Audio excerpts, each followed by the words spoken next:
RM300,000. Tak sampai pun RM70. Kau buat apa ni?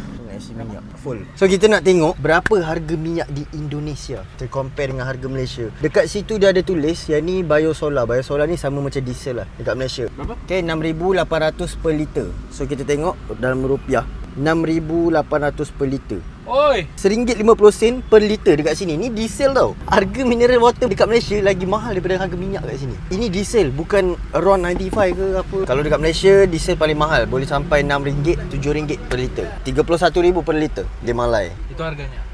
Aku tertanya, aku setiap hari trade, baca news, technical, fundamental, tapi aku tak faham kenapa harga minyak dekat sini tak naik. Berapa? RM300,000. 300. Terima kasih. Nah, tips buat kamu. Boleh S. Terima kasih. Sama. Full.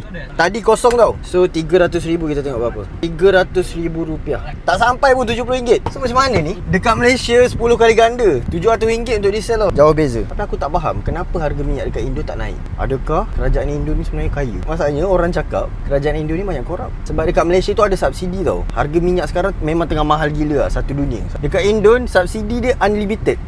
Ton, harga dieselnya naik atau turun? Nggak pernah turun, naik terus kalau BBM. Sekarang 6.800. Tahun lepas berapa tahun lepas? Pokoknya bawahnya itu. Berapa? 5.000. Ya sekitar segitu. Murah lagi? Murah banget. So ada tak jawapan yang kau boleh justify kan? Macam mana matematik di sebaliknya? Malaysia bagi subsidi, Indo tak ada subsidi. Tadi aku isi 40 liter RM70. Kau rasa kalau dekat Malaysia 40 liter diesel berapa? Mana abang-abang lori, bang Hilux, geng-geng peti ais?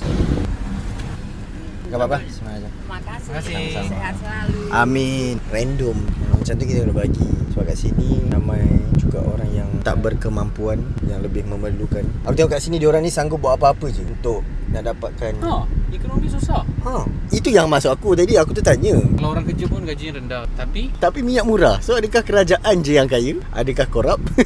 Ya, ini bukan statement. Aku bukan menuduh, aku bukan fitnah. Aku cuma tertanya. Aku perlukan penjelasan. Sebab satu dunia tahu harga minyak semua naik, tapi Indo murah gila. Jadi aku perlukan penjelasan dari netizen. Kenapa harga minyak Indo murah banget? asal dari netizen. Kenapa dari netizen? Sebab netizen kan sok tahu. Sok tahu. Semua benda tahu. Bantu-bantu.